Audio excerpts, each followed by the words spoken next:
So if any of you have heard of the Second Coming of Gluttony or are thinking about reading it, I would recommend it. It's one of the best novels, works I've read so far, and it's honestly really amazing because it balances a lot of other stuff that I feel like some authors would have trouble with, and it does it really amazing job just creating this amazing world and amazing characters. The first thing that I really love is the main character. The main character is he feels human. He has a great character progression throughout the story, and you really get to notice it in certain parts. And he's very wonderful. And what I'll tell you about this main character is he is a regressor, so he has memories of the future that he uses to his advantage. And I know a lot of you are thinking, oh no, not one of these, because a lot of times if you've read any of these before, you know that once they have the memories of the future, they kind of use that way too much. And it becomes like this kind of crutch that the author uses where the main character is like so overpowered that nothing, like any obstacle that comes towards them, they can easily overcome, and it doesn't feel like they struggle too much with it. But this main character doesn't have all his memories unlocked, so he doesn't remember everything. He only remembers like specific parts, and that's very crucial for this because when an obstacle comes towards him, he doesn't realize how to instantly like overcome it. He doesn't like know, oh, here's what I have to do to instantly win this fight. He really has to use his brain. And also, this MC is kind of starts in a dark place. He's a gambler. He had a gambling addiction. He was in deep debt. He burned a lot of bridges with his family, his girlfriend, and he was in the beginning. He's in a very dark place, right? And this is very important to the story.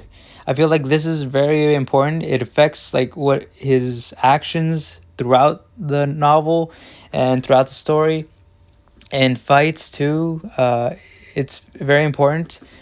And this is something I find very interesting because a lot of other novels, especially regressor novels, don't really take into account like family or past background as much as this novel does. And that's something I find very great about this novel, because it makes you want the character to go back to his family. It makes you want to see the character in a non-fighting environment, right? And that's something that I feel like is a very hard thing to do because a lot of readers, especially myself, are just like waiting for the next action. But in this novel, I really wanted to see the main character not fighting some of the times. And I was like, I want to see him become better and maybe like fix his life up and maybe resolve these family issues. And that is something that I was like, the author did amazing job at. He kind of goes like through this gambling addiction and how that affects how that affected the family. He kind of like takes you through it, and he does it like a wonderful job. For some of you, you kind of learn a little bit about how it affects the family. You might be like, oh my god, I could completely sympathize with the family so much. I completely understand where they're coming from. Whereas in other novels, you really don't see their point of view. You just see the main character's point of view, and that's what I love. Another thing that I love about this novel is just the kind of universe it's set in. So this novel was created by the same author as Memorize. So it's kind of set in the same universe. You might get some cameos in there, but like it's completely different. And basically, so the world, you get into this other planet, and this other planet is kind of being destroyed by this aliens that are coming in and taking over the population, and they're like parasites that are just like infecting people. And this planet has magic in them, so there technically is like dragons, elves, blah blah blah, other like magical races. But basically, where we start off in the novel, a lot of the population is kind of dwindled down, and humanity's on its like last hope. and that's where like our main character comes in. And that's like and I feel like another thing that this novel does really well is creating a world that is dangerous, because other novels just create a world that is seems like very fantasy like, and that like, oh cool, like this is like, here's magic and everything's beautiful, everything's safe and sound, but it shouldn't be so safe. You don't really see the horrors that like should be going on in this world, because there are one monsters all about, there are ways to die, people are like going into battle. And I feel like this novel does a really good job of like describing like the horrors of like one of these kinds of worlds, what it would really be like. So that's really something that I enjoyed. I feel like every character in this novel could possibly die, right? Like at any moment, these side characters, even the main character, could possibly maybe sort of die in some way, right? And that is something that I really love, because it keeps me on my edge.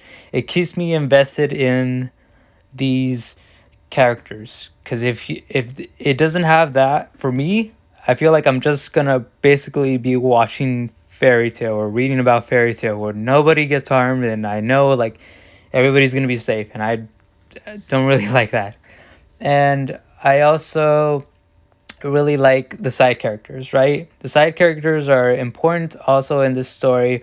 They all help the main character kind of like progress and kind of learn things about himself, get stronger, and also like become a leader, become a better man, and kind of teach him stuff, right? And that is wildly so important, so amazing, because a lot of times some side characters are just like in other novels are just kind of for comedic relief, and they don't really do much, and they don't really help, I feel like, impact the story as much. And I feel like this novel does a really good job of having good side characters, and you'll really come to love some of the side characters, and you're like, I really love this side character, and you really want to see more of them. I think maybe one major flaw of it is maybe like a harem. If some of you don't like harems, there's a kind of like a harem in this, and if you don't like it, it's okay. I get where you're coming from, but I think most of the females in this like harem are really well thought out, because a lot of times they just introduced another female, just I guess just add them into the main character's harem.